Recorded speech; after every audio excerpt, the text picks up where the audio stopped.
Ayati, go ahead, please. It's been a hell of a ride. I I'm know. planning on look for Naira today because I don't have any cash, you know. Mm, I plan to actually buy Naira. So, I can imagine. I can imagine and feel you, Uchichi. It's been amazing, right? I saw a skit, very funny one that says, "What is naira today in the in the locust market?" I can really imagine. But then Nigerians, we are dogged, and I'm sure that this soon shall pass. This soon shall pass. Any other person wants to share, please feel free. I just want it to be a very participatory class. I want all our mind. I want us to forget everything that is happening to us and just focus. Here is a big opportunity, for anyone that wants to maximize it. Yeah, if you have a BSc in applied accounting from Oxford Brooks, it gives you an additional opportunity if you decide to remain here in Nigeria, or if you decide to explore opportunities of even relocating outside the country. So yes, you are also up for a path that will lead you into something more profitable in the future, whether here or anywhere. So at least that should give you some form of hope, I believe, that at least there's light at the end of the tunnel. So, does anyone more person wants to share before I proceed into the faculty? Uche, thanks for sharing. Is it only Uche that is feeling the heat in Nigeria, or feeling the naira to naira exchange rates?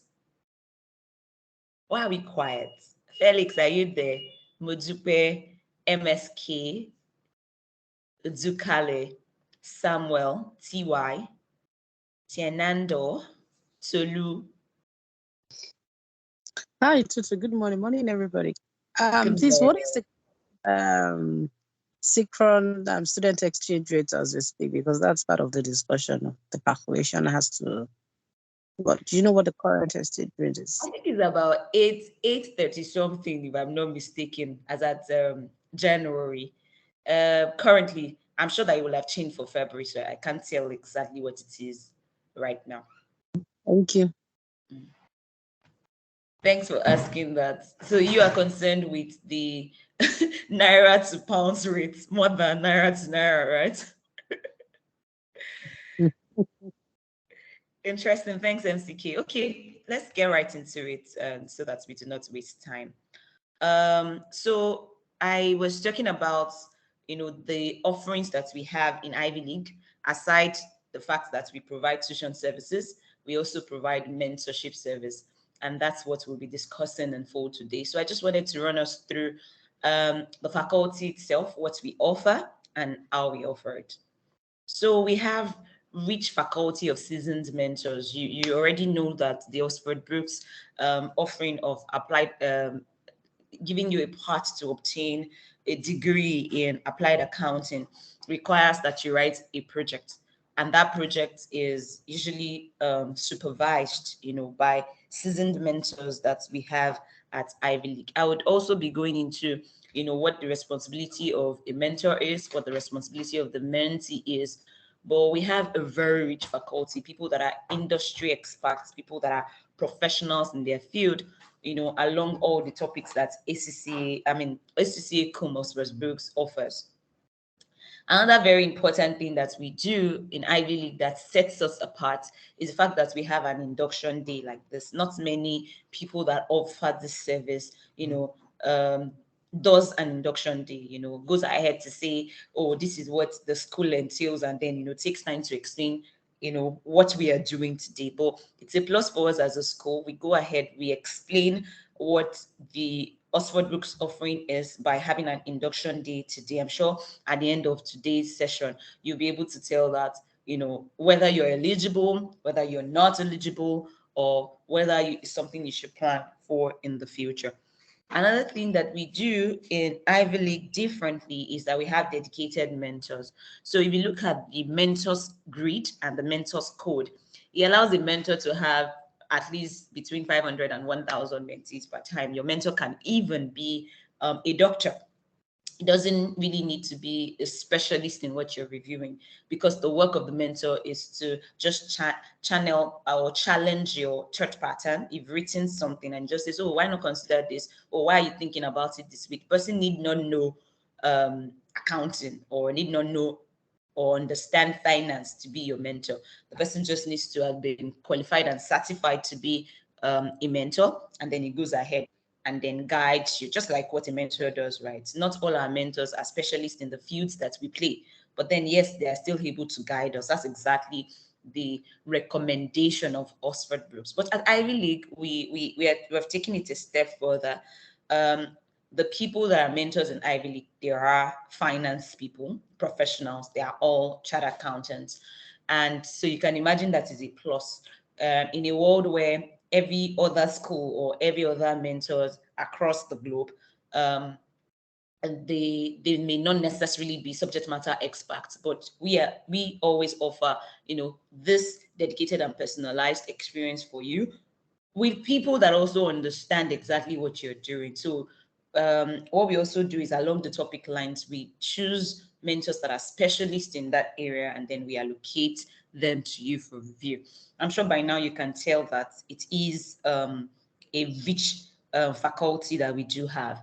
We also offer active engagement. So by the time after this class or after this session, I'm going to be recommending that everyone download the information pack if you have not done so. And if you have done so, to take time to read the information pack, because that is the standard guideline. That's what you should know. You should actively understand the requirements, so that before you even attempt and start writing the project, if you have not read the information pack, it will not be advisable for you to proceed. So what we try to do, there are questions that we always ask mentees that will help us know whether that person has studied the information pack or not. By the time we ask you 2, 3 questions, it will be apparent whether you understand the requirements of the school or otherwise. So OBU advised that we have 3 standard engagements with our mentees. 3, first meeting, second meeting, and third meeting. That's the standard that the school advice or guide or the guidance for mentors.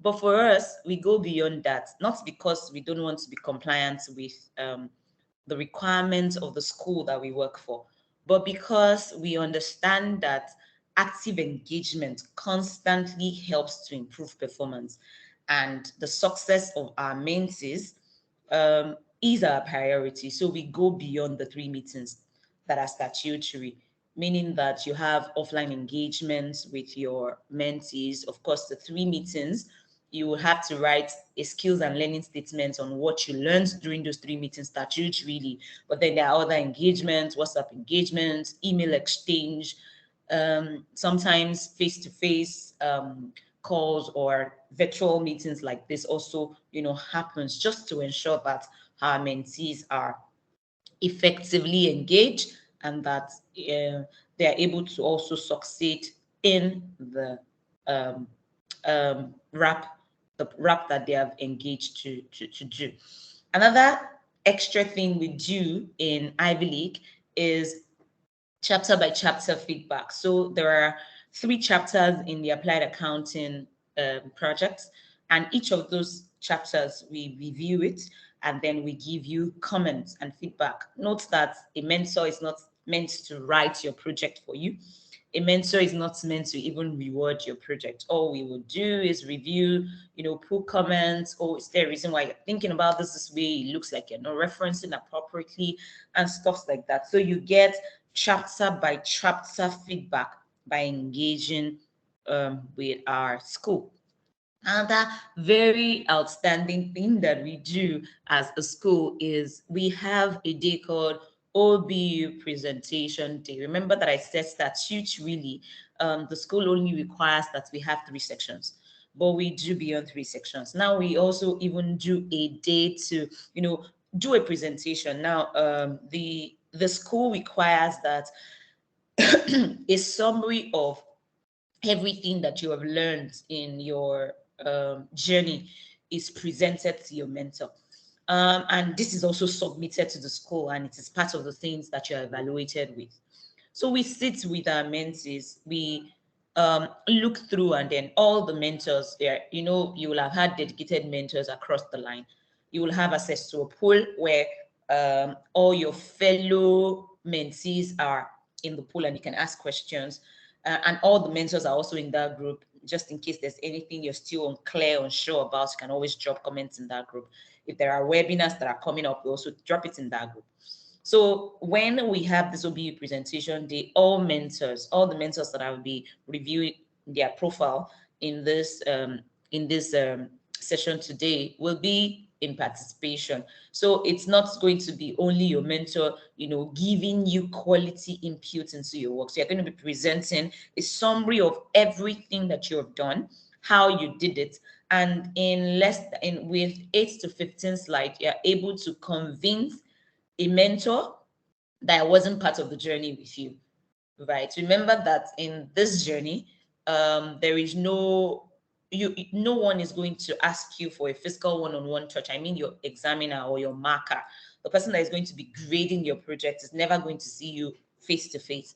It's only going to be picking all the things they've asked you to submit, your RAP, your SLS. We'll go into the full details of what those ones entails very soon.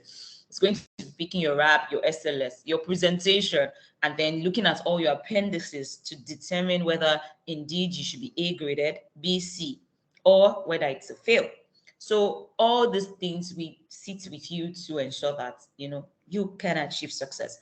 Then, very important to the Oxford book offering is the fact that they do not want you to copy another person's work. They want the things in your project to be unique to you, to be a function of your own research. I'm sure, I don't know, a lot of people that have gone to school in Nigeria, you will have seen that, writing a project in Nigeria is not as difficult. Sometimes you just get an existing project, just copy some things in it, and then, if you do have a project supervisor that is a bit what will I call it, that has maybe international touch, or it may put you on a bit of extra edge. But then most of the lecturers, you could get away with, just copying someone's work, editing a few things, paste, and rewrite a few things, and then you're fine. If you try that with OBU, it's going to be a big fail, because they have a platform where they check. So all academic work across the world sits on a plagiarism platform called Turnitin, and they check your project against it. If there is a similarity index between your work and another person's work that is more than 5%, then your work is adjudged copied. Your work is adjudged, as though you have that the content is not yours. So as you're writing from the beginning, we also charge that you ensure that if you're copying the work of others, and then of course it's also clearly indicated in the information pack, you shouldn't copy the work of others. What you should do when you're referring to something that you did not say yourself, whether you're paraphrasing it, whether you're rewriting it, things like that. We always, just ensure that we can do this with you. This is not actually part of our responsibility, but because we know that this is very important to ensure success, we also, go along this journey with you. By now, I'm sure you can tell that these offerings are magnanimous and very, very, what will I call it, rich, to ensure that you're able to achieve success. So, the last thing in the offerings of the school is the independent review. So after working with your mentor on a one-on-one basis all through the 3 months journey to writing your project, which starts today, we also have an independent reviewer who picks up the work that you have done with your mentor and then expresses an opinion. So after you're done with all the work, is submitted to that independent reviewer who was not part of the journey with you. The person expresses an opinion on that, does another level of check, and then shares. And at that point, I promise you that at the end of this journey, your project is already quality. You can even already tell with the level of scrutiny and the level of input that is put into this that there's no how you will not be able to achieve good success. So unveiling our faculty members. So I'm going to start. We're 6 in the school, professionals across different value chain, if I must say. My humble self, Adititu Oludare. I have Oladimeji Olajiton. I have Omolola Fashesin, Jonathan Ike Olumba, Abib Olakito, and Muidin Akpeno as the faculty members in the school. So just a brief read through our profile. You can already tell, you can read my profile. I'll just jump and read Lola's profile. So yes, Lola is a fellow of the Association of Certified Chartered Accountants and an associate member of Institute of Chartered Accountants of Nigeria. She holds an MBA from Alliance Manchester Business School, University of Manchester, United Kingdom. She has experience in finance, risk management, sustainability, and she's a credential holder of sustainable accounting. So you can already tell that you are all covered. Lola sits on boards of different companies. She is a seasoned accountant, and she will be able to provide guidance in whatever topics that have been assigned to you. The next 2 profiles that I'm unveiling is that of Oladimeji and Olakiton. Oladimeji is a fellow too, so you can imagine that you have a lot of people that are fellow in this field, working with you. Oladimeji has experience in governance, risk and compliance, has experience in finance and strategy across multiple industry. He also holds an MBA with specialization in strategic planning from the prestigious Edinburgh Business School in Scotland. Sorry. So same with Olakiton. Olakiton is an associate member of ACCA. He's passionate about strategy, finance, governance, risk, and compliance. Olakiton is an executive coach, is a certified emotional intelligence specialist, is also a neurolinguistic practitioner and a member of the John Maxwell team. So Jonathan is an alumnus of the prestigious Lagos Business School, a seasoned finance and strategy consultant with about 15 years professional experience. Is vast with teaching, several ACCA papers, is an award winner in ACCA, one advocate of the year, and he was the immediate past chief learning officer at Ivy League. Currently is a partner as office lord consultant.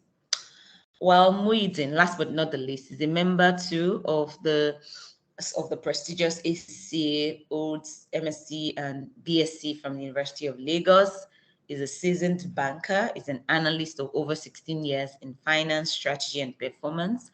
He loves to teach. He's very passionate about the success of the students as well. And he currently leads the Ivy League FM team. And he has many success stories behind him. Okay, so that'll be all for the profile. Should I pause and take any question you may have now before I proceed into the content of the offering? Do you have any question at this point?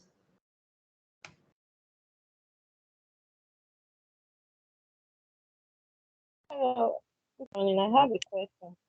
Please proceed. Okay. So I just want to find out.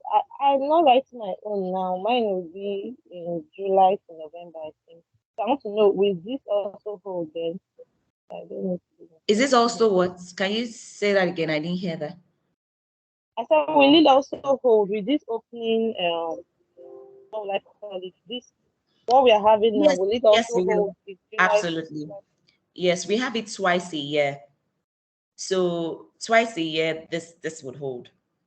So at the beginning of each submission round, we have an open day like this.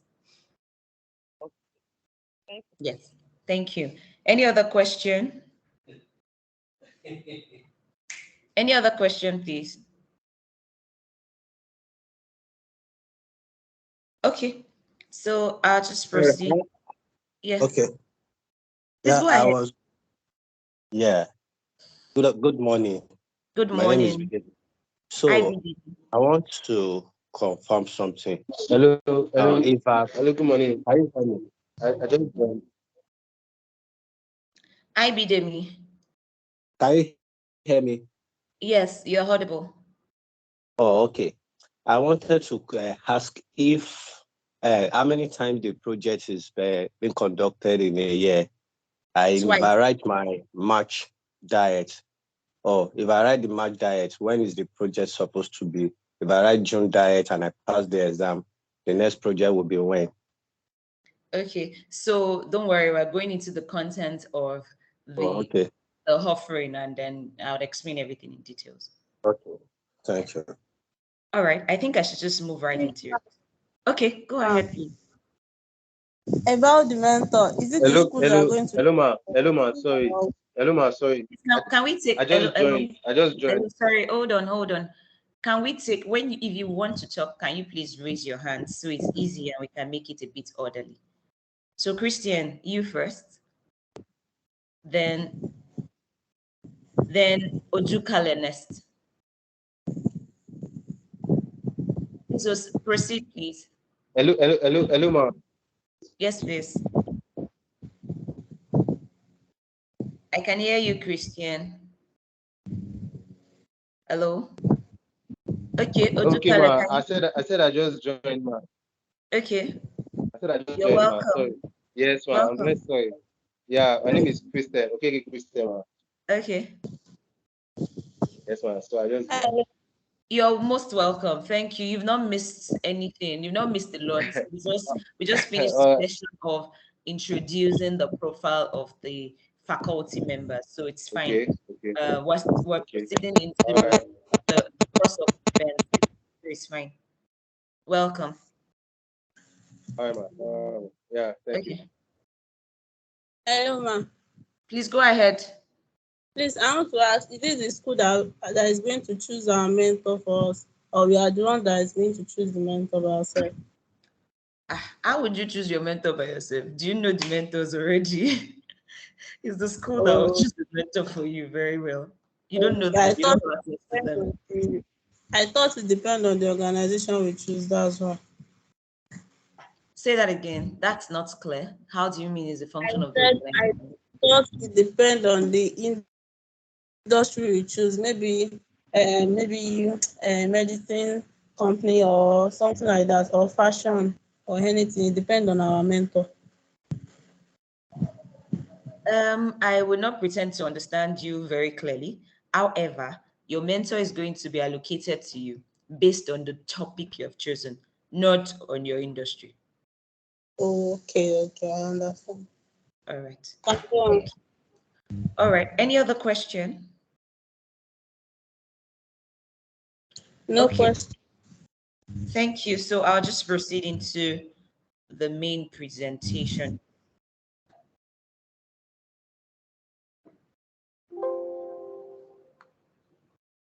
Can you see my screen? Can you still see my screen? Yes. Okay. So going into the content of what we're going to be discussing today, we're going to be talking about basic information you need to know about Oxford Brookes offering. We're going to be talking about how to determine your cost of degree. We're going to be discussing the structure of your RAP and SLS. We'll be discussing the topic areas and how to get your data. We'll be discussing the topic areas and data requirements. We'll talk about the tip to project selection, what to do in quality control and plagiarism. We'll look at the RAP structure, the timelines, resubmission rule, referencing, and then we'll talk about the SLS assessments and criteria. So a brief of introduction. I already said it, it's an alliance between Oxford Brookes, to give BSc Applied Accounting to students of ACCA who along the path of their journey, would like to gain an undergraduate degree in professional, applied accounting. So there are a few eligibility requirements. So already as we go through today, you'll be able to tell whether you're eligible or otherwise. You must have passed your 3 ACCA applied skills examinations from your financial reporting, audit and assurance, and then financial management. You must have passed or gained exemptions from 6 papers at your knowledge level and skills level. You must have completed your ACCA ethics and professional model, which was previously referred to as professional ethics model. So all these criteria must be fulfilled before you become eligible.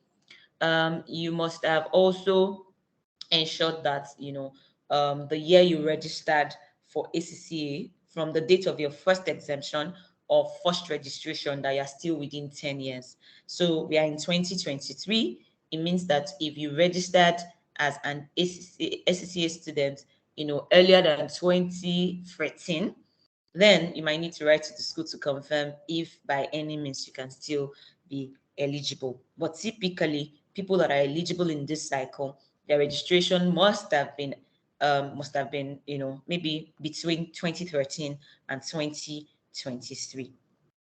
Basic information. I would like to finish the slides, before we go into question and answer. So just please listen carefully and take your comments down, and then when we get to the question and answer session, you can then unmute and speak to me. There are a lot of times, people are not clear as to, oh, am I eligible? I think there's a clause that I may not have met. How do I confirm? The school is also, very open, and as much as they want a lot of people to join, they have a dedicated email address where you can reach out and ask questions. I always tell mentees, when in doubt, kindly ask questions. And students at hcaglobal.com would always be your friend. So have that email address handy. Reach out and ask questions as regards your eligibility.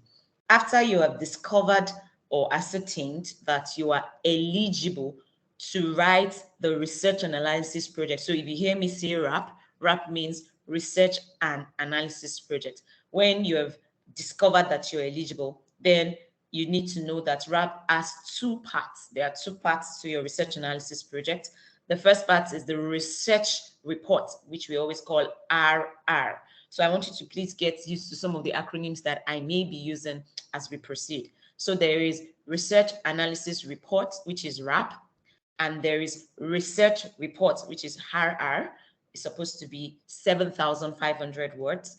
Then there is the skills and learning statement, which is 2,000 words. There are questions that you have to answer in the skills and learning statement.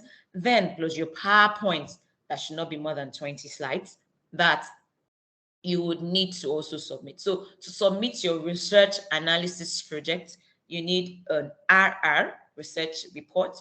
You need skills and learning statements, that is 2,000 words. You need a PowerPoint, and then you need to submit all your appendices. So please note, you must have completed your applied skills papers with some exemptions, if there are any.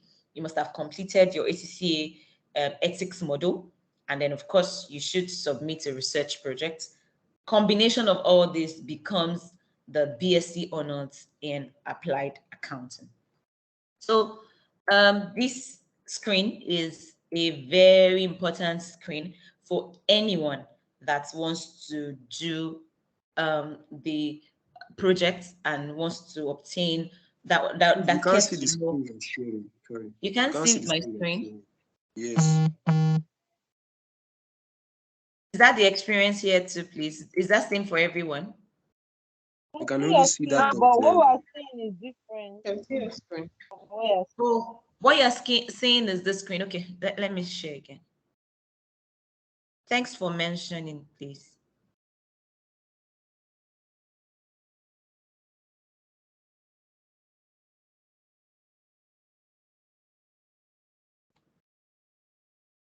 Please do let me know if you can see it now.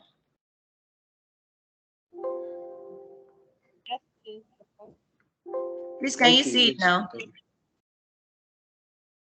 Yes. You can. Please confirm what you can see on my screen now. So determination of class degree. Okay, yes. Thanks for speaking up. I didn't know you weren't saying it. Okay. So but you followed me right away from when I started, right? I think I got distracted at the point where you were talking about the R and R, REP and all that. Okay, so is the slide before this? So I was talking about the introduction and basic information. I spoke about the fact that when in doubt as to whether you're eligible, you can reach out to students at accaglobal.com so they could, just help you confirm whether indeed you're eligible or otherwise. Then I was talking about there are two parts to the research analysis project that along the line as we proceed in this presentation, when you hear me say RAP, I mean research and analysis project. And your research and analysis projects are divided into two parts. The research report itself, that must be 7,000 words, and the skills and learning statement that must be 2,000 words, alongside a PowerPoint presentation comprising of a summary of everything you have done. That is not more than 20 slides. So that was what I described earlier. And I said this other screen on my screen that speaks to determination of class of degree is a very important one that helps you to know what to strive for. Whether at the end of the day, you already know whether you are striving to get a first class or an upper second, which is what we call first class, second class upper. And then, or a lower second, which is what we call second class lower, or a third class. So let me take you through the journey so you understand and you know which of the brackets you belong. If the average of your score for your applied skill papers is 68 or more, meaning that you had 68 on the dot, 69, 70, 71, and upward. Whatever grade you get in this project, except it's a fail, you will have the first class. So if you're already in the average of your scores in your applied skilled papers, you already had 68 and above in your score. Whether you have an A in this project or you have B or you have a C, you would make a first class. So we've had quite a number of students in this category. They didn't also rest on their horse because it is possible to fail. If they fail, they won't have a first class. But whether it's A, whether it's B, whether it's C, they are eligible to obtain his first class in applied accounting. Now, moving on, if your average score is 67, so there is just a tiny line between having 68 and 67. If it is 67 on the dot, then if you have an A in this project or B in this project, you will still have a first class. But if you have a C, you will then be in upper second. If your average is 66, so it is only an A in this project that would give you a first class. Well, whether you have A, B, or C, you will make an upper second. If your average is, so it means that if your average is between 60 to 65, you can't have a first class. It really doesn't matter what you do. The only people that are eligible for first class are people that are in 66 above. And if you are 66, you must have an A to make a first class. I'm sure it's getting clear. 60 to 65, you can only have an upper second if you do not fail this project. If you are in 59, you can only have upper second if you make an A or a B. If your average is 59, if you make a C in this project, then it will be a lower second. If your average is 58 on the dot, you need an A to make an upper second. Otherwise, whether you have B or C, you would have made a lower second. Now, if your average is between 54 and 57, if you make an A in this project or make a B or make a C, you can only have lower second. So I'm sure already your mind is already telling you which of the quadrants or the space you belong to. So 54 to 57, all your grades except you fail, you would have a lower second. If your average is 53, well, if you have A or B in this project, you would have a lower second. But if you have a C, you have a third class. Now, if your average is already 50 to 52, meaning that anybody lower than, of course, it will have been a fail. You won't have passed the exam anyway. Between 50 to 52 average, it doesn't matter how much you commit into this work, whether we grade you A, B, or whether the school grades you A, B, or C, it's a third class. Now, the question that I've gotten a lot of times, taking this class is, oh, already I am between 50 to 52. So what shall I do? So, and my answer is always count the cost. If you feel it is worth it for you to go ahead, spend your resources, spend your time and all, and then at the end of the day is a third class that you would get, it's fine. I've had people that have said, I just want to have a foreign degree. I do not mind. I'll give it my best and I'm fine with having a third class. If that's your decision, it's fine. But it's always good that you understand the implications so you don't finish and then at the end of the day, you have an A and then you are still handed over a third class and you're wondering, what exactly did I do wrong? So this screen that I have on the screen that is displayed is very important. Know where you belong and know how much effort you need to push in, whether to push yourself away from a lower second or whether you're fine with, with remaining in any of the boxes that I've displayed. Remember that I spoke about skills and learning statements is also graded. There are 3 questions to answer in your skills and learning statements. We'll get to it. It's graded and it must be a pass. So because the project is in 2 parts, if you pass your RR, remember that I said RR is your research project, and you fail your SLS, which is your skills and learning statements, you will still not achieve a pass because you should pass the 2. So as much as you're documenting, comparing one company to another, researching and all, documenting your experience with your mentor or your experience as you graduated in the process is also very important because that is what is graded. And of course, you can see that I do not have E, F on this, E, D, or any other grade on this screen because it's either you make an A, a B, a C, or you fail. So moving on, what is the structure of your research report? They are in 3 parts. Your research report, by now I'm sure you're following closely to understand what is required of you. Your research report is divided into 3 parts. Remember that we said it's supposed to be 7,500 words. It's divided into 3 parts. Part 1 is speaking to the project's objective and overall research approach. Why do you want to write this project? What is your approach to analyzing the company that you have chosen? And what's the objective? Why did you choose the topic and all? They are all wrapped in part 1, or what we call chapter 1.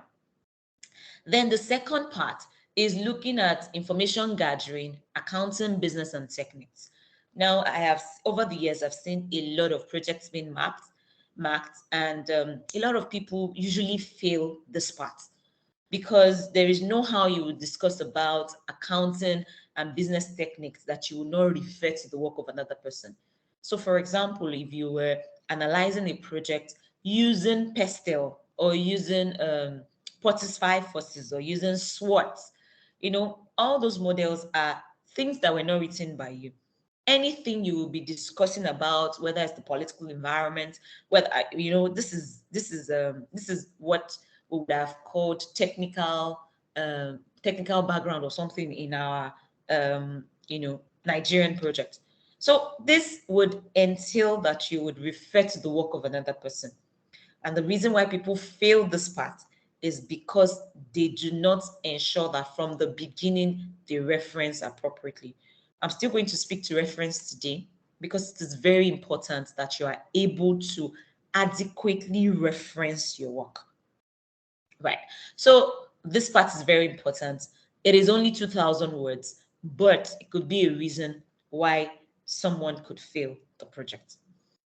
Another very important part of this project that carries a lot of marks, of course, you can see it with the words that are assigned to it. Remember, each of the chapters have a limit. So for example, if you're writing chapter 1 and you go ahead and write 2,000 words in chapter 1, when the examiner gets to 1,000 words, it will stop marking. Whether what you have written from your 1,001 words till your whatever you've written makes sense more than the one you have written in the first 1,000, is going to be discarded. So working with the requirements, understanding the structure is very important. So part 3 is very important. You are analyzing the result. You are concluding and making you're making recommendations. So this part is also very important. That's where you will be using whatever analytical model you choose to use. Maybe you're using an SPSS, maybe you're using R, maybe you're just doing financial analysis, maybe you're just comparing data, maybe you're looking at the data compared to the industry average. You're just analyzing that company. And this part is also very important. Now, your skills and learning statements, right?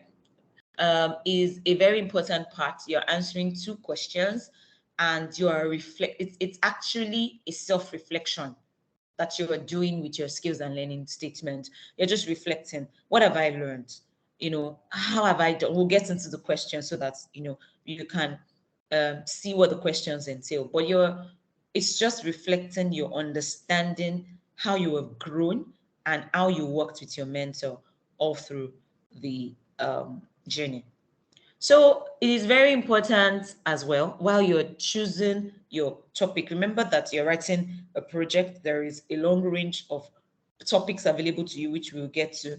When you are choosing, you need to look through it and understand yourself. Okay, what am I good with?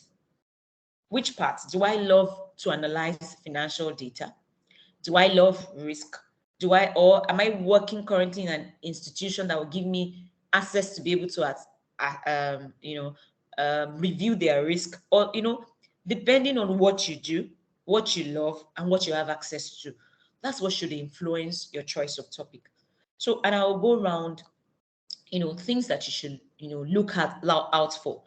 If you're choosing, thankfully, the Oxford Brook guide is very rich. In fact, I was just anytime I have the opportunity to mentor and explain these things to people, I sometimes wish that we had the opportunity to have a guide like this in our undergraduate days.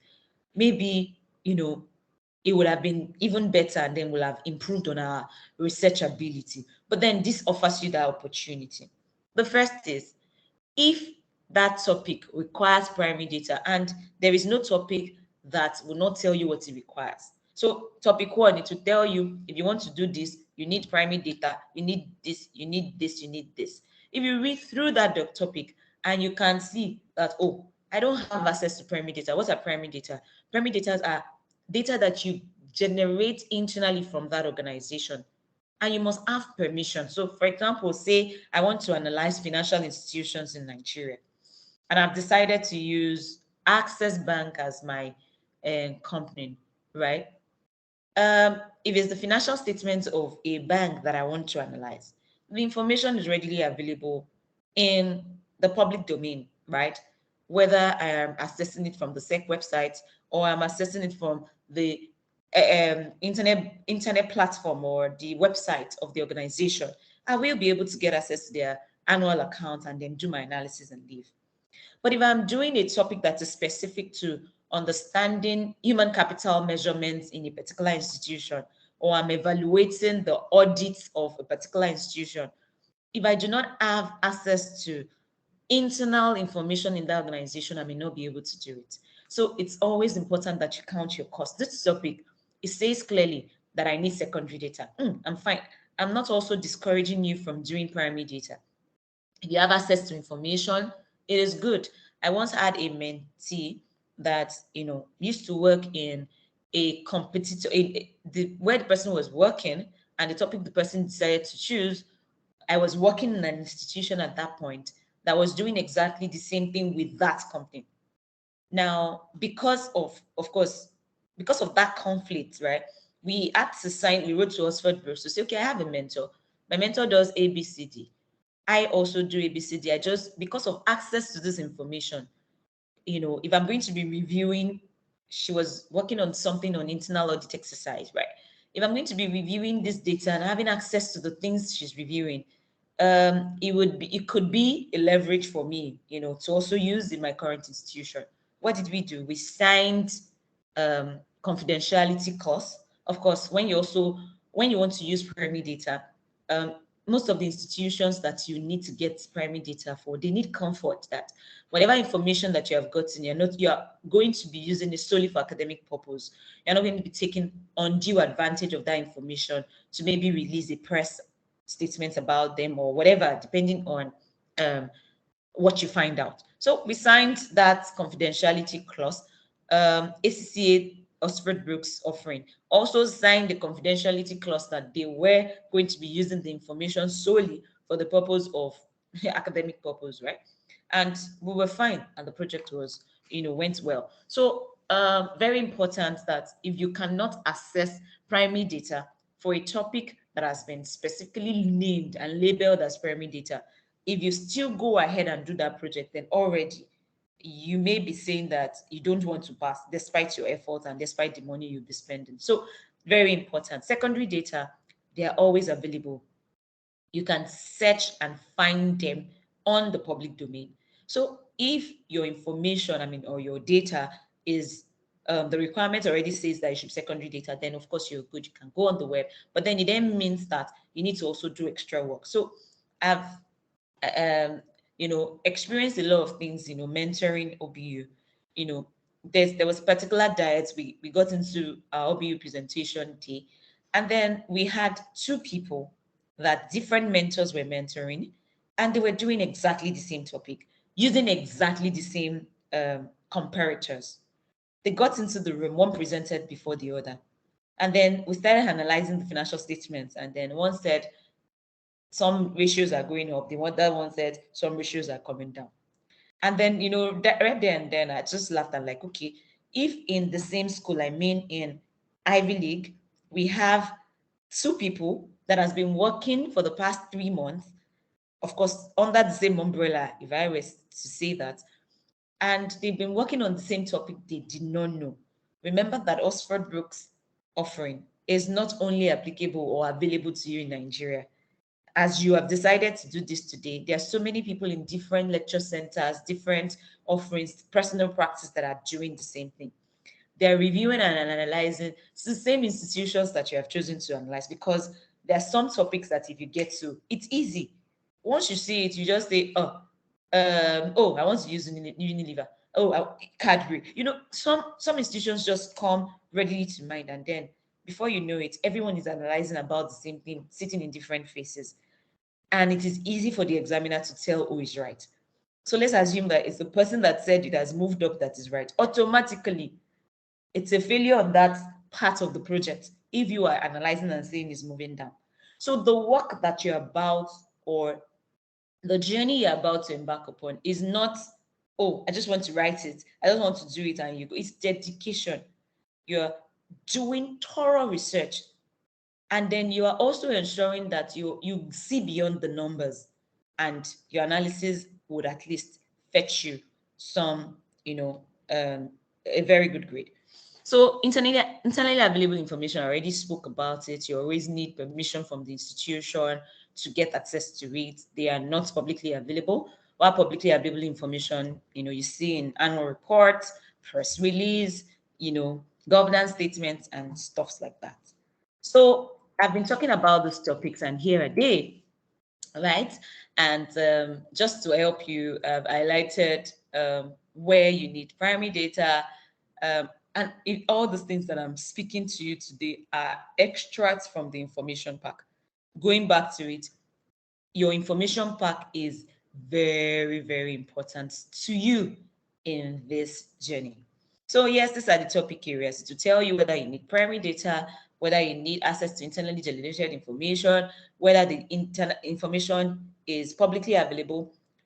So 6 topic 4, for example, it says publicly available information must be used, and a comparison to another organization or to the industry sector average is required. So imagine that somebody wants to write topic 4 to analyze and evaluate the business performance of an institute of an organization which has performed exceptionally poorly over a 3-year period, with a critical analysis of the reason for the difficulty. And then you decide that you don't want to use publicly available information, neither do you want to compare it with another company or industry average. Already you can't pass that project with that decision, because the examiner has clearly stated what they require and what success looks like writing this project. As soon as we create the WhatsApp group for this submission, of course, when you have indicated your interest, you have made necessary payments, we'll now have a smaller subgroup. I'm going to be sharing what the examiner wrote about things or the pitfalls that people had writing different topics, right? So yes, in a closer and a more secured, a closer niche, right? We would get to that, right? So those are the topic areas. You have different topics that you can choose from, and then you can see that there are 20 of them. Each of these topics have different things that you need to focus on. Look at topic 19, right? An analysis and evaluation of financial operational consequence of a merger between two organizations or the acquisition of one organization by another. It says you can use publicly available information. And he said analyzing the pre and the post merger is important or essential. So if you do this topic and everything you're speaking to, you can't compare pre-merger and post-merger for the two organizations, then you will not be able to achieve success. So very important. On a general note here, your app will focus on one organization and have a comparator, except the topic says otherwise. And then you're not only analyzing the financials of the organization, you're also considering business analysis. So you're reading what the director is saying, what the CFO of the organization is saying, what the MD said. All those statements that you find in the annual account will together help you to make an informed decision and will help you. I always tell people that when choosing your topic, it's not just about, I saw something on information, just feel that, okay, something on HR, I love HR. No, sit through, examine the 20 topics, kick out, this I don't have strength in, this I can't get, do a bit of kick out, and then focus on the one you believe that would help you to maximize success. When you're choosing your topic, look at it. Am I going to be able to commit to doing this topic? What does it entail for me? Would I have access to the information? Everything that you need, just sit down, count the cost, choose your topic, and then, of course, we'll be ready to also work with you to achieve success. So going to another very important part of the session today is your quality control and plagiarism check. Never copy the work of another person. Originality is key. While you're writing, it is saying when your project, right, is run or is passed through that platform that I spoke to you about, and there is a similarity index greater than 5% when compared to other people's projects, then it means that you are deemed to have cheated. Just imagine. And the school does not take cheating for granted. There are mentees that have been referred to an institute called Academic Conduct Committee. Once you are accused of plagiarism, you are accused of cheating, and then you're referred to that committee. It's a disciplinary committee, that looks into cheating. And, having a plagiarism index higher than 5%, you're deemed to have cheated. So why do you want to write this project and then go through scrutiny? I promise you it's not a good place to be. Do we have students in the school that has faced this before? Oh, yes. And I promise you it's not a nice experience. I do not want you to go through that, because it is not a nice place to be.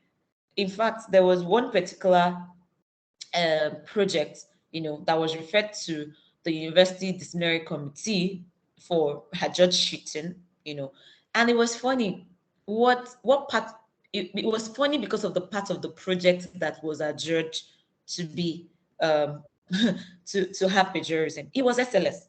SLS is skills and learning statements that should document your own thoughts.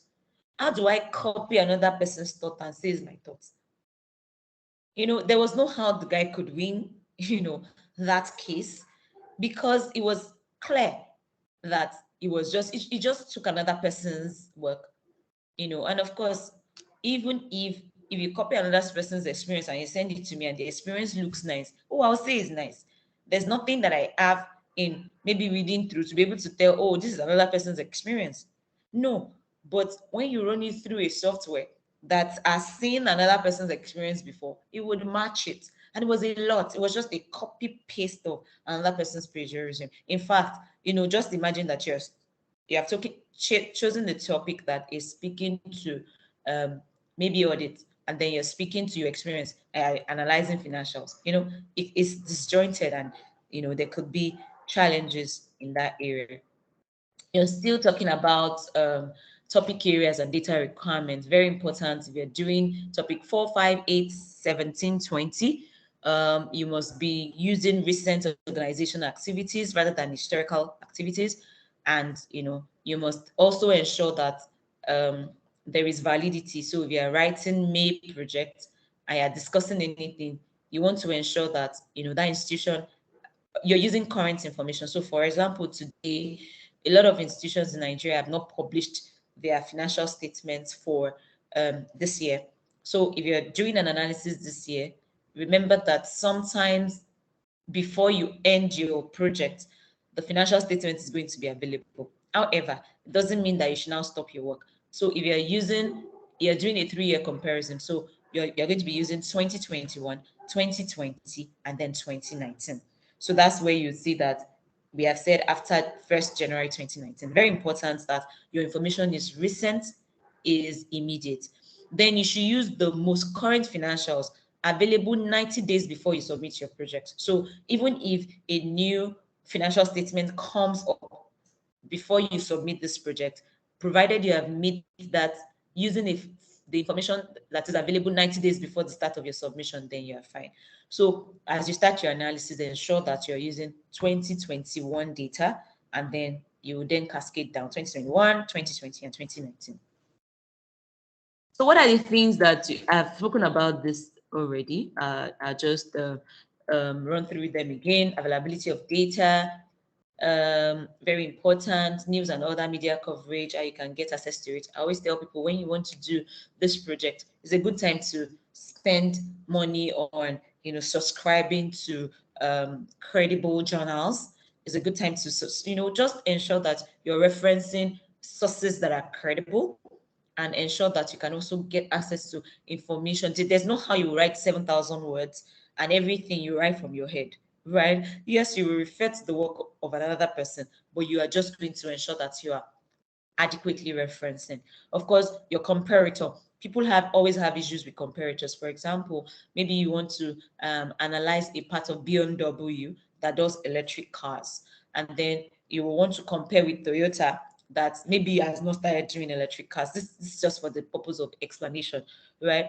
They are not comparable, right? Because you can't be comparing the normal conventional cars with electric cars. So you need to ensure that whatever industry that you're working with, whatever company that you're working with, they have similar products, they have similar services, so that your numbers are very comparable. Because if you don't use a comparable data, the examiner is just going to say that, oh, you're comparing, it's just like comparing apples with banana. You should compare apples with apples, right? It might be a green apple, red apple, or whatever it is, or a mix of both, but then it's apple.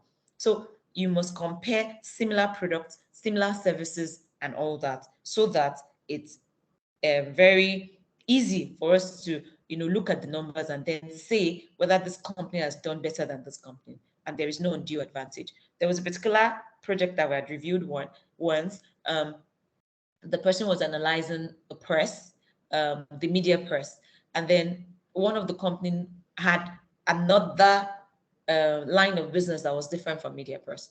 And then, it wasn't easy to compare their numbers. So one of them looked like it was doing exceptionally well.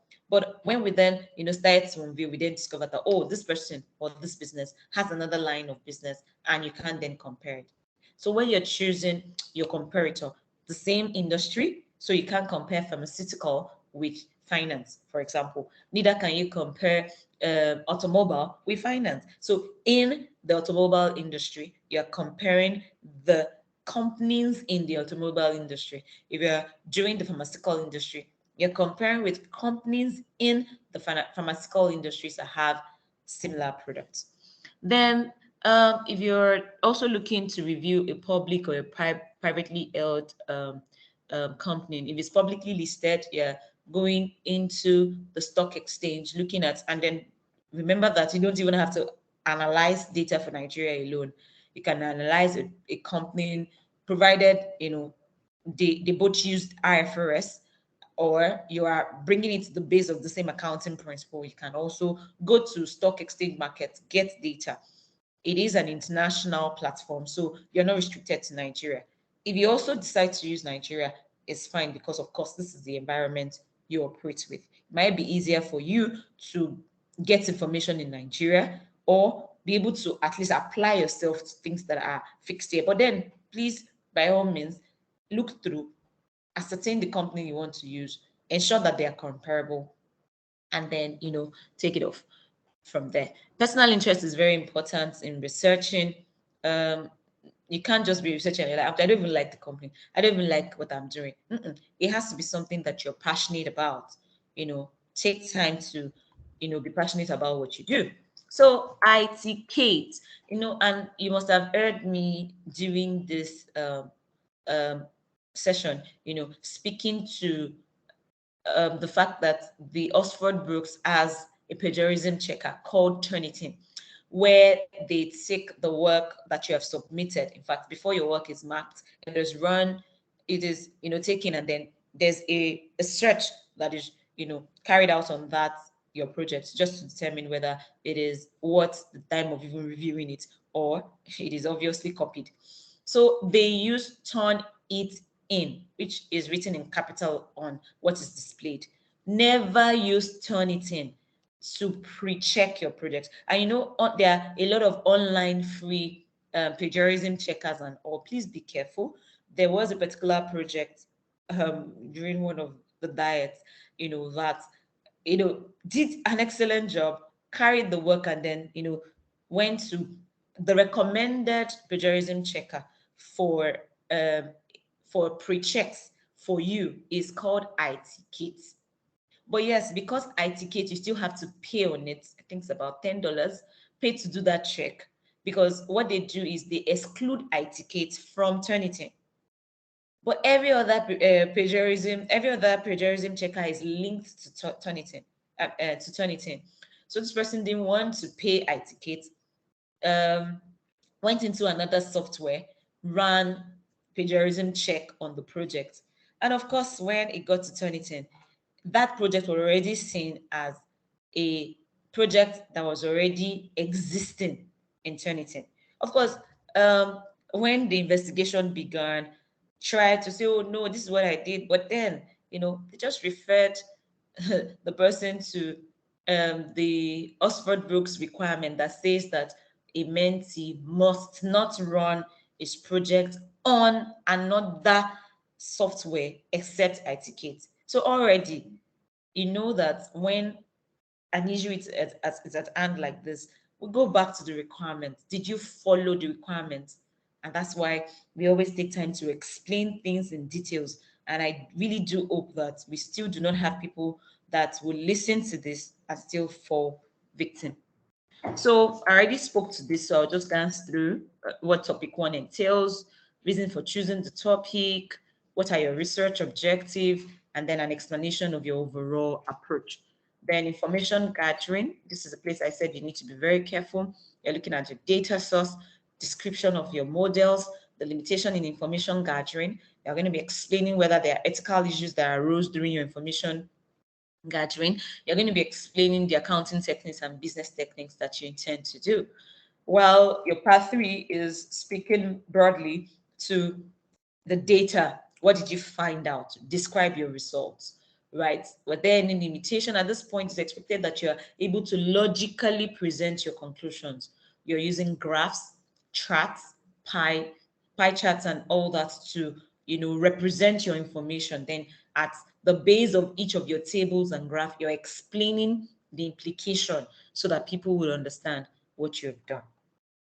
So very important that you keep to your word count, 7,500 words. You shouldn't go, above it. You only have an allowance of plus 10 minus 10%. So you can be 10% short, you can be 10% more.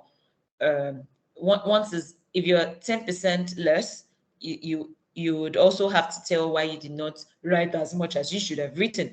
Then if you're more than 10% more, everything that is after the word count per chapter would also be ignored for you. So SLS, very important. I know that I've spoken about SLS and I've said that you have to answer 2 questions. What are these questions? And then you can already imagine from these 2 questions that you should not fail this. Neither should anybody be caught, to have cheated on this.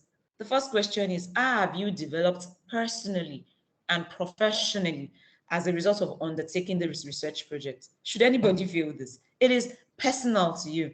In fact, at this point, except in rare instance where you may need to refer to something, it should be written freely from your mind.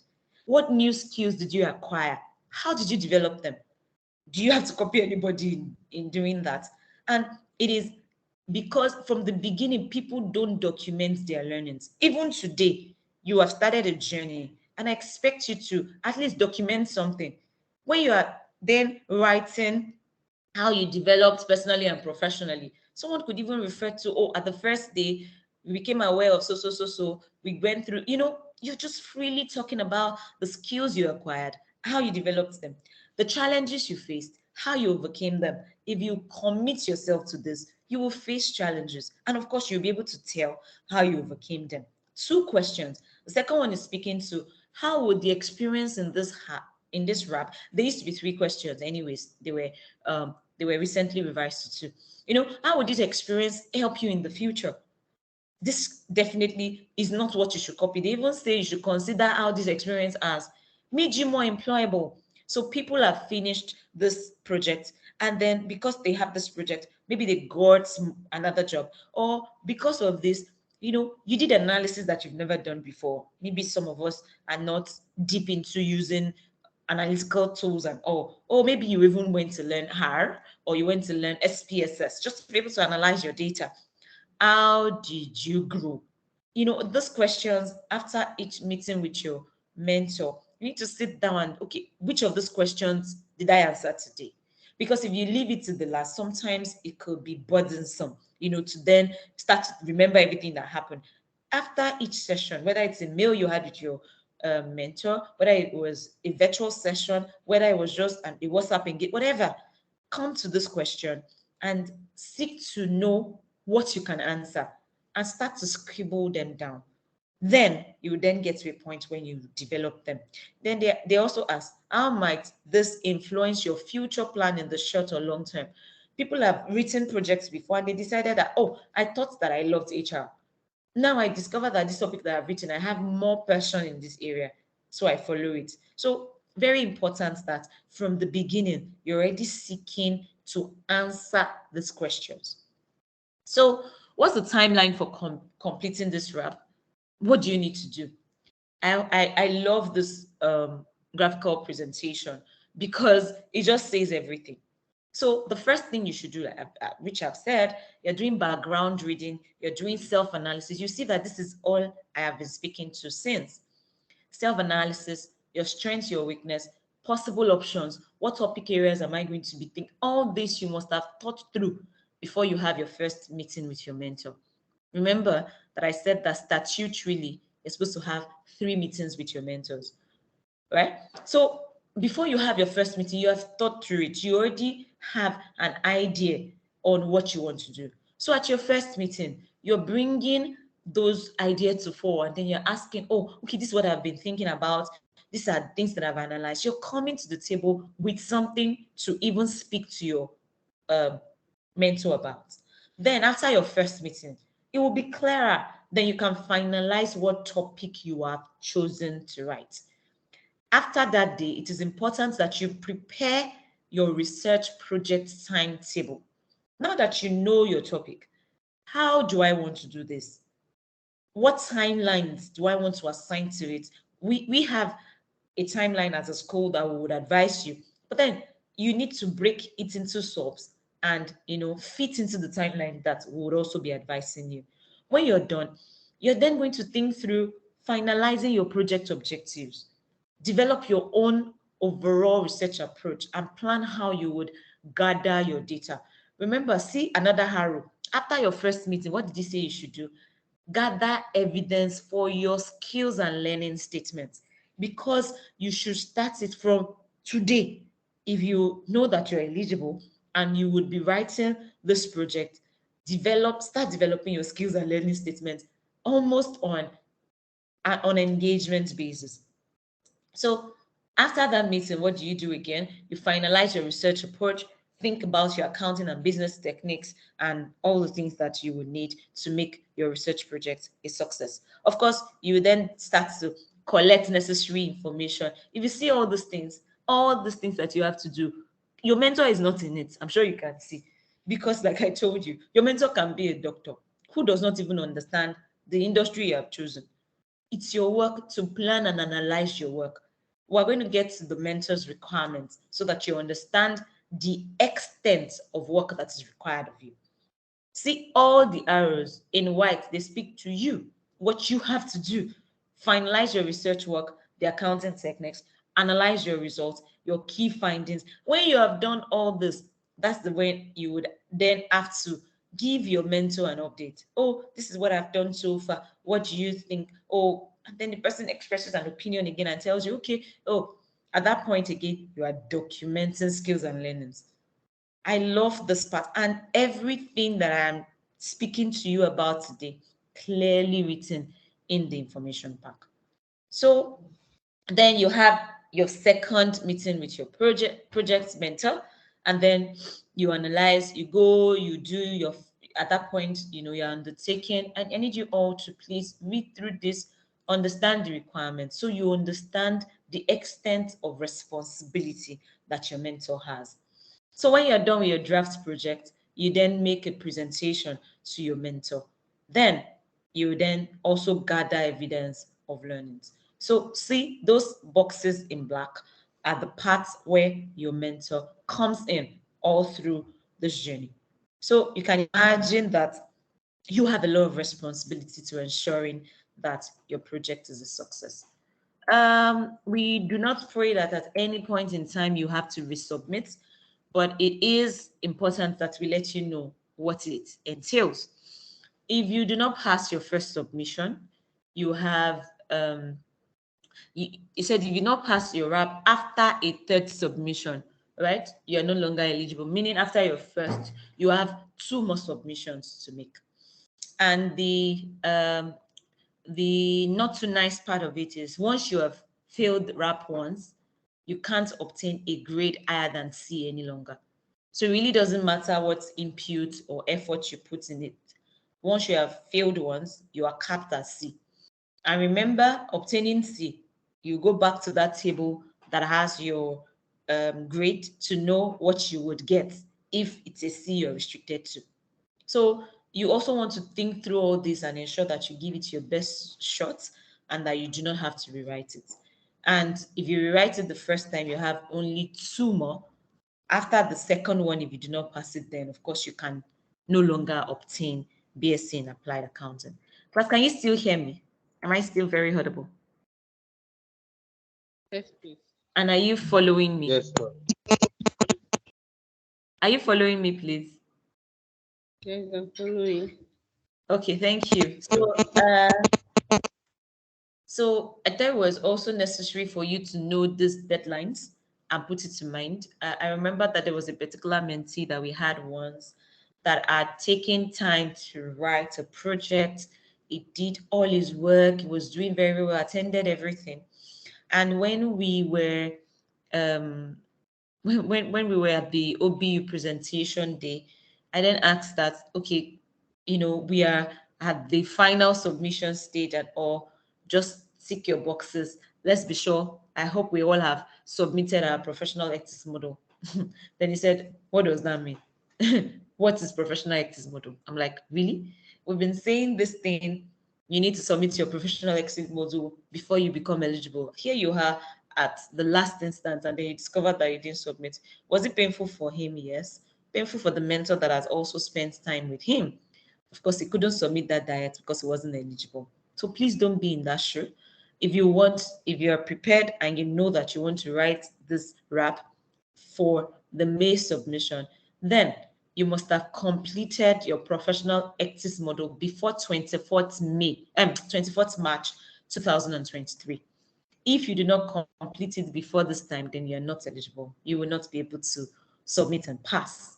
The earliest submission of your RAP online is 1st of May 2023. So you need to ensure that we as a school, we always strive to submit early so we do not have rush. So late submission happens between 1st to 10th.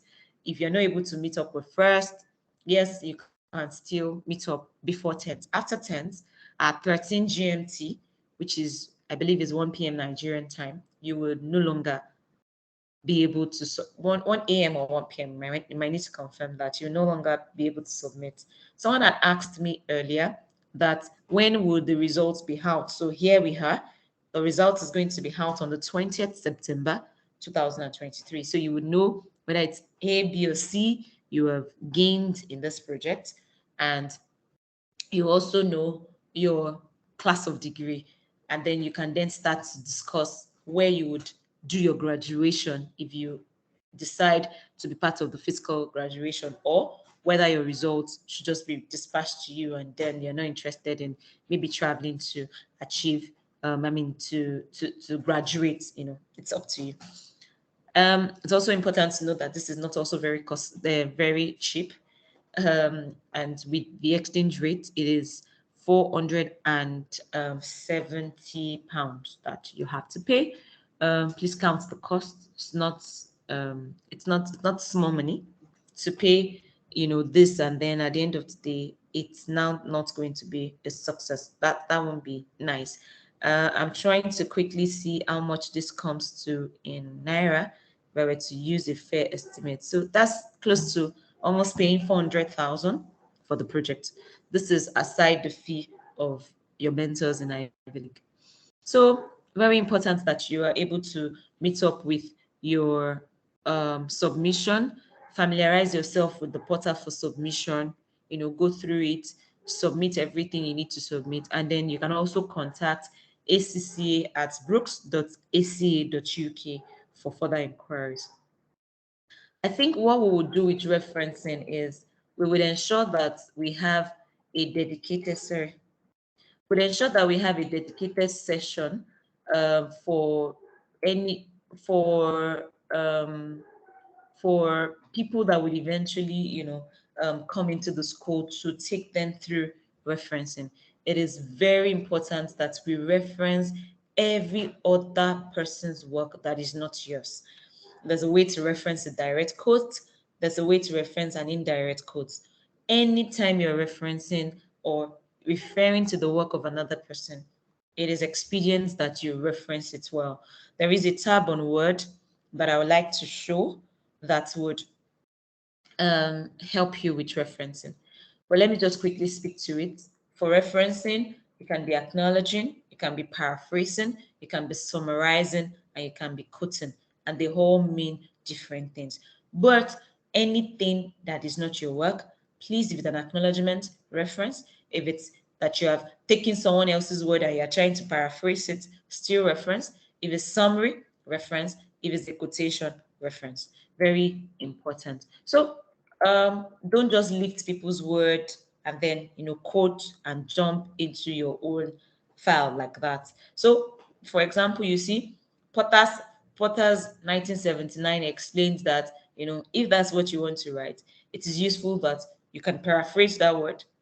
You can rewrite it, make it a bit clearer. Let it suit because sometimes you may need to rewrite a quote to suit into the flow of your own words that you've written already. So it doesn't mean that that word is now yours because you paraphrased it or because you changed it, right? So ensure that even when you have rewritten a word, because of ease of flow, you don't forget to adequately reference the source.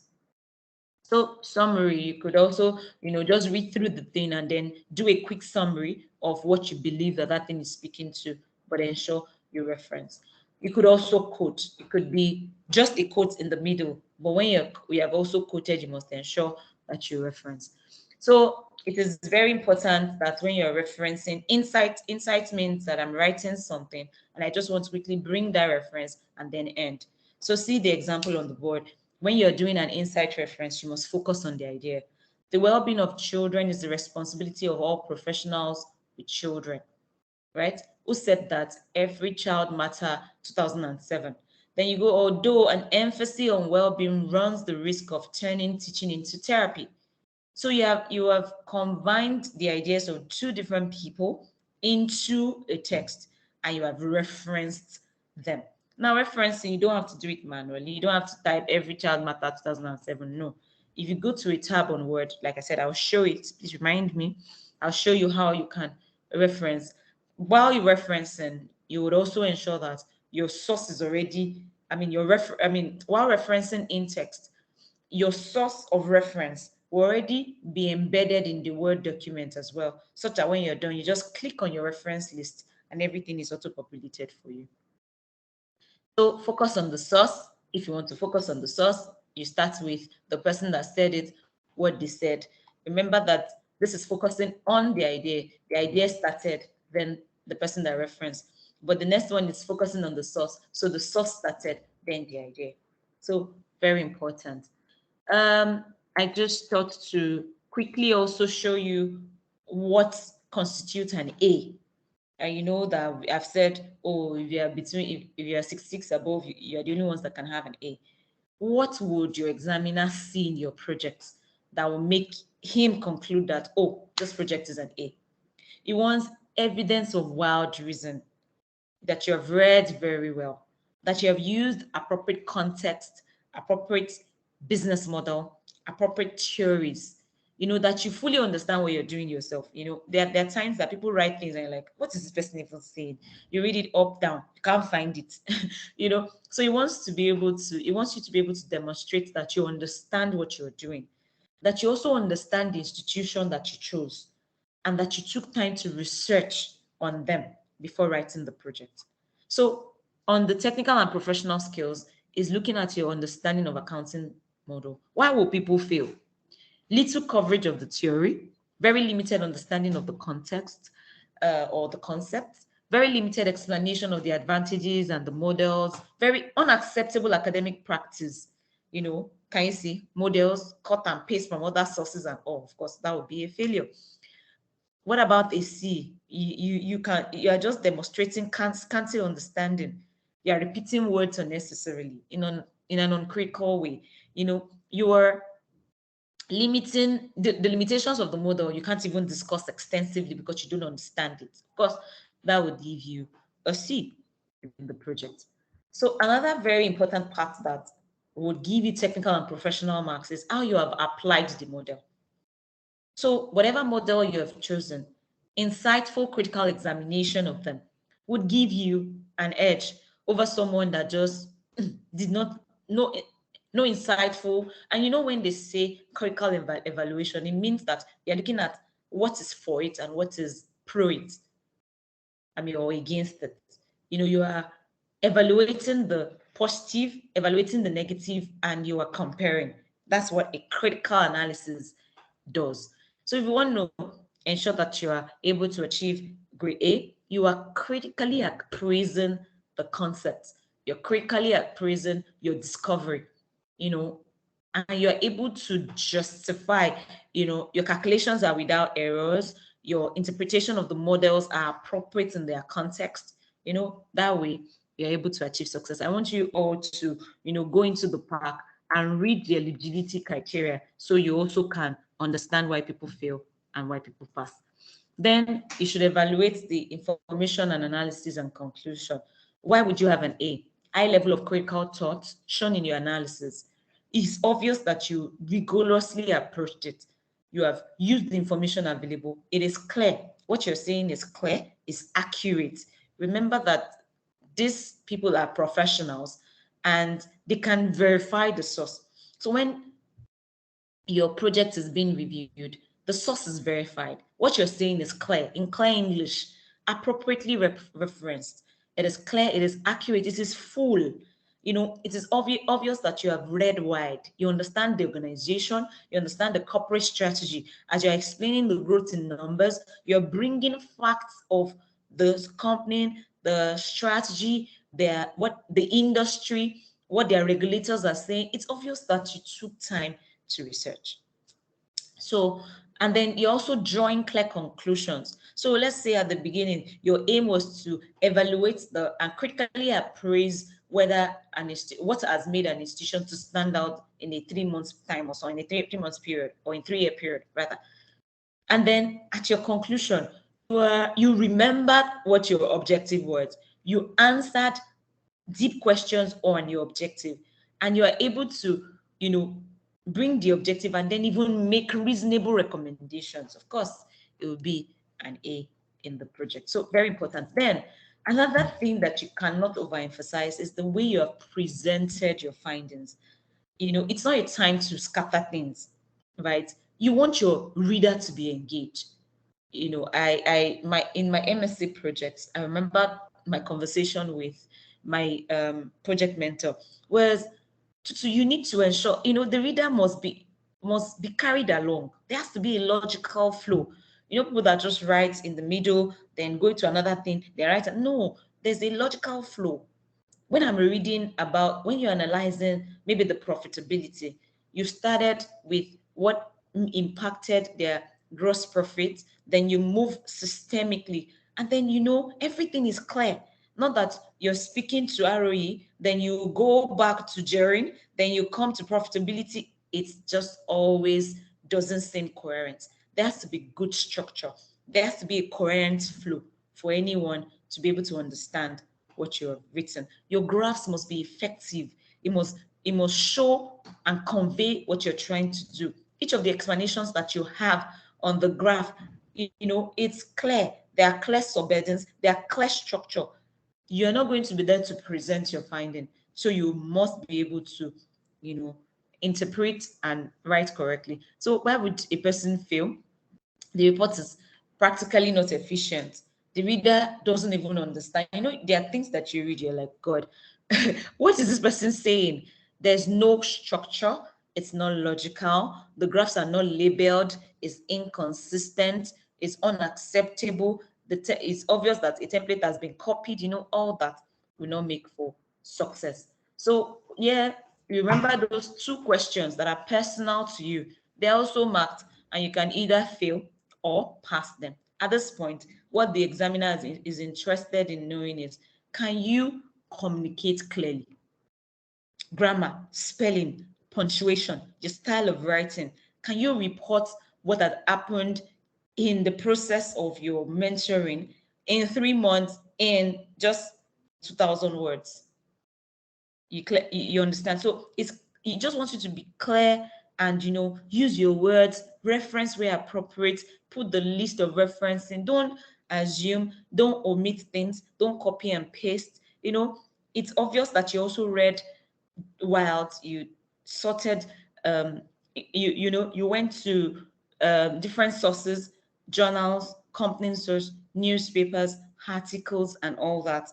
And then you clearly also followed the Harvard referencing style that OBU recommends. That will give you success. Of course, information technology, just in case you decide that you also need to bring evidence, in spreadsheets, you want to incorporate your facts, you want it to be clear, you are showing, there's a logical flow. That when you're submitting your project, you're supposed to submit the source of your information. I remember there's one of our mentees during one of the years. he did excellently in his project. In fact, when I saw the comment of the examiner on his work, it was very impressive. But he didn't pass the rap, and coincidentally so. Do you know why it didn't pass? It didn't pass because the spreadsheet that he is submitted alongside his project was value pasted, meaning the formulas, how he calculated them, how he derived this graph. He just copied and pasted them, no formula, no link, and he submitted. And the examiner wrote it. This would have made an excellent project, but this student did not follow the requirements of the information pack. I'm sure that you've heard me speak about information pack over and over on this call, and then you're wondering, please, can we just rest with this information pack? But it's because of the things that we have seen. Not following the requirements of the information pack can make you fail this project if you don't pay attention. Just that. What I usually would do is sometimes I always like to bring that guy's comment. So you see, the only reason why that student failed that project was because the source information, they couldn't trace it. How did you calculate your net profit? How did you determine your yield? How did you determine the graph? Everything, you just copied, pasted, and then it's submitted. So very important that you are able to meet up. Now, just to explain to us the OBU calendar, the faculty calendar itself, we started the OBU today, the school today, with an induction. Your mentor allocation, if you are able to submit and meet up with all our timeline, we will be able to allocate you to mentors by February 18, 2023. But this is really 100% dependent on you. We would not allocate mentors if we do not have students that have maybe paid, or we do not have a sizable number of students. So it's a function of you. As soon as we get the right count, and we would send out a form for you to fill, an online form, so that we can gather information that will help us to allocate you to a mentor. We are proposing also to have, this is also a function of you, agreeing with us and ensuring that you meet relevant milestones. So February 25, we'll have our first meeting you have first meetings with your mentor, then you go work, do a lot of things again. You have your second meeting March 18. Your third meeting happens April 8th. Those are the three statutory meetings that Oxford Brookes advise. But then, we always offer additional freebies, to our people, and then we would gather together again to have that XLS presentation. We want you to come and, make the presentation. Remember that is also a requirement. Should your projects be referred to academic committee, they would ask for the recording, of your SLS presentation to your mentor, the summary of your project. So if you don't have that, of course, you will not be able to win any allegation against you. So that we're proposing to happen April 22nd, 2023. And your submission, like I said, that should be 2023, begins May 1st, 2023. You still have opportunity to submit up until May 10th, but we always want to work with ensuring that we submit earlier so that we do not have issues. There are a lot of resources that can help you to count the costs that you want of this journey you want to embark upon, so you understand what it is. Oxford Brookes has a dedicated YouTube channel where different questions that you may want to ask, different things that are not clear to you are, available on that platform. As soon as a WhatsApp group is created for people that will be doing that will be submitting in May, we'll be sharing relevant resources, things that would help you to ensure that you achieve success. Like I said, I already promised that, the examiner's remark on the past, this last submission, we're also going to share with you so that you know what exactly and why people have failed in the past, so that you can commit and then ensure that you don't fail this project. So, because yes, people do fail, and yes, people do pass. We have a lot of success stories in the school. A lot of people have achieved A's, and that story can be yours as well. Yeah. So YouTube channel dedicated for Oxford Brookes offering, you would see everything you need. There are always webinars trying to clarify, there are about 4 webinars planned during this process. What we also do as a school is we notify you when a webinar is going to come up so that you can plan and attend. So it just helps you to, and it's the examiner, right, that organizes those webinars. So you would be able to tell what the examiner is thinking about. It's always important, even if you're at work, because typically it usually happens during the day. You know, you could just block your ears, listen for a few minutes, or then you can play recorded version just to ensure that you're able to achieve success. Then there is Harvard Business Writing Style. There is a way it should be. The URL is also displayed on the screen, which would also share with you as soon as you join us. So thank you for listening to the session. I'll pause now and take any questions you may have. Thank you. So it's time for questions. Thank you.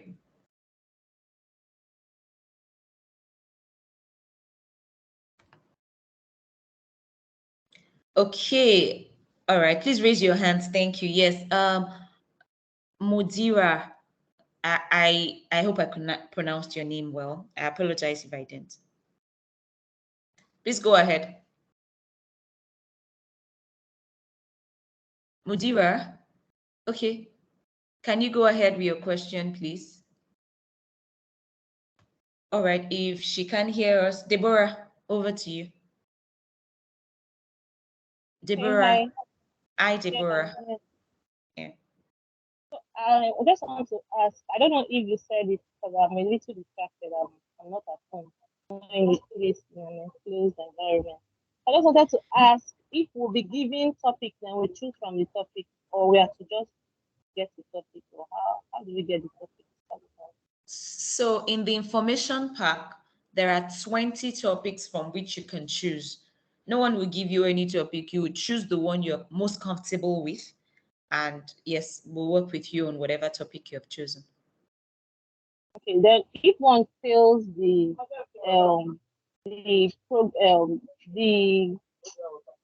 sorry, if one fails this thing, can we do it again? Yes, you have 2 more times to do it, but you'll be restricted to a C. Oh, okay. Thank you. Thank you, Deborah. Okay, Mojupe, over to you. Okay, good afternoon, everyone. So Good afternoon. I know that you mentioned that there's a fee, and I've heard that there's a fee for the wrap itself that will be paying to the school of £470. I just wanted to know if there are any additional costs, like for getting a mentor or anything like that. Yes. So the school you pay £470 to.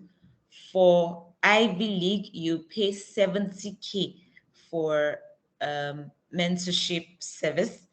And then for ITK, when you're done with your project, to check whether your project does not have similarity index with other projects, you pay between $10 to $15. So yeah, those are the costs that you would have to incur.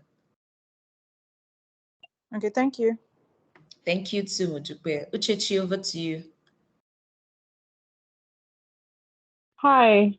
Hi. So I just wanted to ask, for people that have decided that they want to make use of, they want to pick topics that you use secondary information and publicly available information. Yes, please. This information, I don't know how publicly available it is, because I tried, really. I tried. A lot of information, a lot of available information have access issues. You can't just access it. You have to make payments. You have to, and the rest. So I don't know, where does I really come in to support this kind of things, so that we are not in a tight corner and everything. So that's Interesting question you have asked. But yeah, writing a project is actually not as not costly, but it's not cheap as well. Publicly available information does not mean that you wouldn't pay for some of them. However, what I will always advise is that once you have chosen to write this project, you can subscribe to journals. In fact, if you want to take advantage, most of these things, they are always free the first month. right? Of course, they would ask you to put your card details and they will ask you to cancel anytime.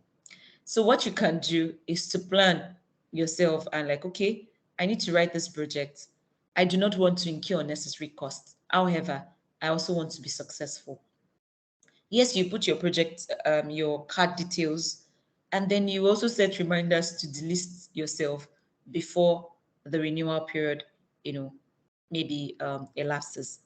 And for all you also, want to do, you may also want to pay an extra. There are information that are publicly available. For example, if you need the financial statement of organizations, all you need to do is to go to their website. You'll find the financial statement of the organization and you can analyze it. If you need industry reports about that industry, depending on, most especially if it's a financial institution that you're analyzing, this information, it's a public interest company, and a lot of people are interested. There are a lot of analysis about financial institutions in Nigeria. Is it insurance? Is it fintech? Is it banks? Anyone that you really would want to analyze, you'll find information about them also available. It's not all journal articles that you also have to pay for. So, as a school, we do not have a subscribed library. Remember that we are just enabling you in this process. And if we subscribe to a library today, we would, and we also say we want to pass the cost to you. I'm sure that everyone would think that it's too expensive, right? So that's the reason why we would support you, guide you as to where you can get some of this information. Yes, you may have to pay for them, but at the end of the day, you'll be the better for it. But a lot of information can be obtained in the public domain without having to pay. You just need to know how to research and check. I hope I answered your question, Uchichi. All right. Thank you. Thank you. Thank you, Uchichi. Yeah. So, Samuel, over to you. All right, thank you so much for the presentation. I appreciate that.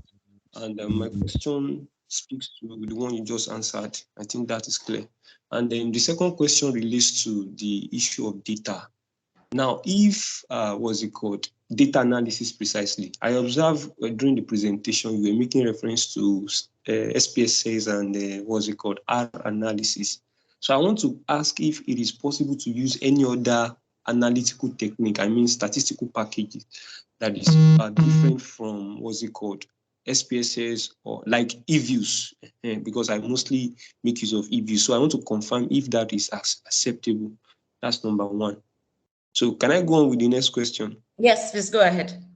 All right. The second question is related to the topic. What's it called? From the information, from the what's it called, where the topics are embedded.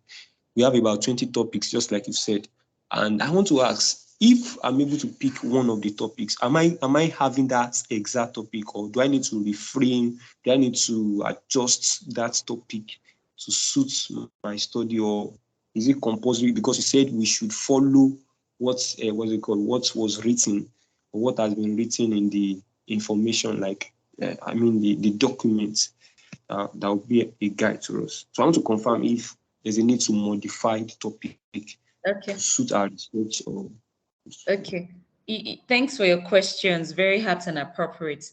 I'll start from the second. No, you do not have the ability to modify the topic to suit your purpose. There are 20 strict topics that are available for you. You should choose anyone you're most comfortable with, and you would work with whatever it is that topic stays. So you can't edit it or add to it or subtract from it. It is what it is. You're evaluating the financial performance of an organization that has performed exceptionally well in the past 3 years. That it is. You can't change it. Yes, you can choose the organization you want, but you can't change it to evaluating or assessing, or you can't reward the topic. The topic is cast in stone, but the choice of the company you will use to analyze that topic is yours. So that's the answer to that other one. Then, as to your analytical technique, honestly, you can use anything, but it is a function of what your topic is.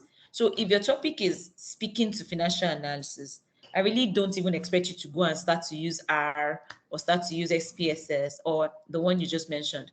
You don't have to, that one, Excel analysis will be sufficient. Just understand how to do your formula packaging, analyze all the ratios that you need to analyze, and you'll be fine.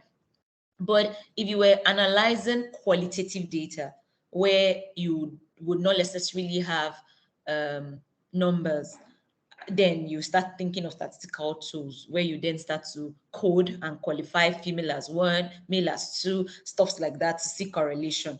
So it is when your topic is a lot of qualitative data that then you start to think of maybe you're using Python, maybe you're using R, maybe you're using SPSS and all those stuff. But if it is financial analysis, then you really do not even need to go into that area. Now, I mentioned those things so that people that want to, so if you are evaluating, if you're choosing topic, let me go to a topic that's a bit qualitative. Just hold on. Please confirm you can see my screen. Yes, I can. I can see your screen. Okay, so if you are evaluating the restructuring of an organization's operative activities and the effects on the organization's financial performance, right? That's even still, I'm looking for a topic that is very qualitative. Just this old for me. I'm looking for something on HR. So 13. Okay, right. So if you were evaluating the contribution made by human resources activities to the attainment of business and financial objectives, yes, we can argue that you will find a little financial things there. But there are a lot of those things, the activity of the human resources would not be, you may not be able to quantify it in figures 100%. So you might need to then bring qualitative data. Anytime you have qualitative data, you would need to, employ the use of other sources aside financial analysis. So that's why I mentioned that. But any package that would help you to do a thorough analysis will be fine. I hope that answers you. Yes, it does. Thank you. Okay, thank you, Samuel. Tolu, over to you. Thank you. I think while you were explaining the requirements, I think you mentioned, I don't know if I'm right. Kindly please let me know if completing all levels of the ACC is part of the requirement. No, not all levels. Applied skills we mentioned. You don't have to have completed your professional levels to get this. As soon as you do your financial management, you're eligible. Okay, thank you. Yes, you're welcome. So, Christian.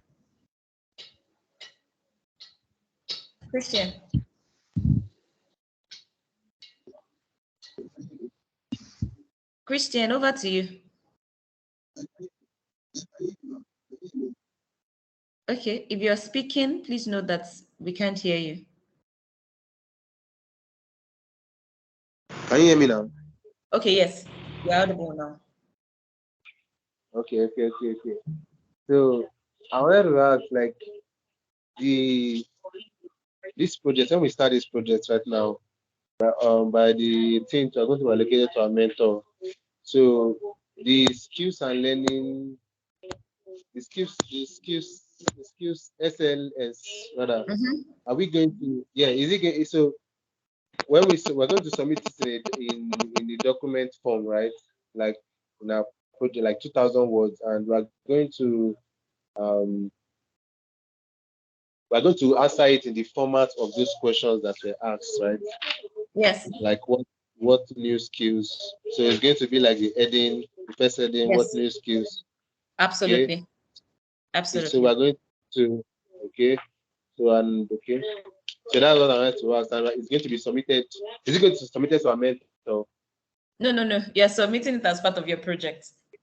But your mentor will do it for you, yes. It's part of the research project. Remember I said that the RAP reports, research analysis project. The research analysis project is divided into two. Your research report, then your skills and learning statements. Those two you must submit to obtain your grade. Okay. So when am I submitting Yeah, so someone when I'm submitting the project, I'm going to submit the SLM Yes, alongside. yes. Okay. So when you are submitting your project, you submit your RAP, your RR, you submit your SLS, you submit your presentation, you submit your appendix, and all other relevant materials. So when you go to the site for submission, you see the space for everything. Okay. So Summer, please. So the appendix. So the data, the information from the appendix plus the RR must be equal to 7,500 words. No, Or we can just have like your yeah. appendix is not counted. It is Okay, only your okay. research reports and your SLS that, your SLS is 2,000 words, your research report is 7,500 words. Every other thing does not count. You just need to submit them alongside. Okay. Is it clear? Yes, ma'am. Okay. Thank you, Christian. Wait. Sorry, last one, ma'am. No So problem. the presentation, yeah. So the presentation, are we supposed to like put this in a video? What format is it? Like a video format, right? Then we just No. send it. Your Send it. presentation is PowerPoint, but you would present it to the school and it would be recorded the way we are recording this session. So in the event that the Oxford Brooks needs to confirm whether you did it, we'll share it with them. Okay. They Okay. only So do what? samples, they only check everyone. But yeah, you don't know whether you're the one that will be checked. Okay. So it's not a compulsory stuff or what? It's compulsory, very compulsory. I'm saying that, but they do not request for everybody's own. So they could do a sample and a random check, and they ask for the school that you did this through to share evidence that you did it. Then we'll share with them. It's compulsory you submit, but they don't compulsorily do the check. That's what I'm saying. Okay. Understand you now. Understand Yes. you. Right. Thank you very much. You're welcome. Samuel, it Yeah. seems you have your hands raised again. Yes. Sorry, I should have asked this earlier, but it just came to my mind and I thought of asking. It's actually about the requirement to writing this research.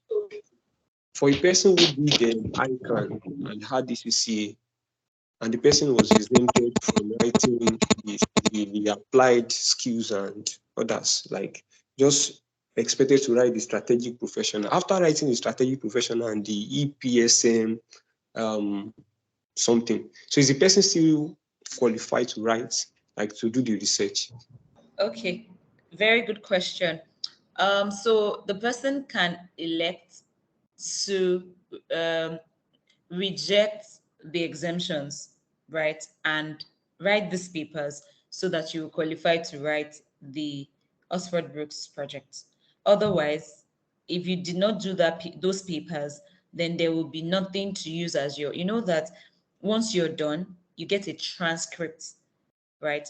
Your transcript is the details that is written in your transcript is your scores that you got in this applied skilled papers. So if you were exempted from everything, then you are not qualified. However, what I always also tell people is when you're in doubt, reach out to the team, ask questions. Oh, I recently gained an exemption from ABCD. Please kindly confirm if I am eligible. And they will respond to you in one day. You get a response from them. Is it clear? Okay, so that means at the applied skills level, one is still going to write, like to reject the exemption and write some papers at that level. Yes, you if you indeed want to write this, you can forfeit your exemption. All right, thank you very much. You're welcome. Okay. Madeira, are you there now? Yes, ma'am.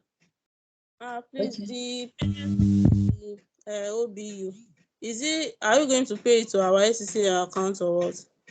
The what? Say that again. The OBU payment for our Oxford Brooks. The the 470 pounds. No. So when you want to submit, you see the details of how you need to pay on your submission platform, but you can't pay through a CTA account. You can ask them how people typically fund their domiciliary accounts to pay, because the agreement with Sikron is for the SCA exams and not for OBU. But then when in doubt, you can ask questions again. Oh my God. Okay, because some payment, can we, the payment in our SCA account, can we transfer it to our household groups? You can confirm whether you can do that transfer. You can write the school and confirm. Nothing is impossible. Okay. Yeah. Thank you. I presume there are no other questions. We will be more than happy to receive you in the faculty. We are very prepared to ensure that you're successful. We're happy to support you as you proceed in this journey. I look forward to having you registered in our faculty. And most importantly, I look forward to having you, succeed beyond your own imagination. Thank you so much, everyone, for joining today's session. It will be a time to close the session at this time. Thank you so much. Thanks for joining. Thank you. Okay, thank you. Yes, thank you so much. Bye, Thank you, everyone. everyone. Thanks for your time, too. Thank you. Thank you.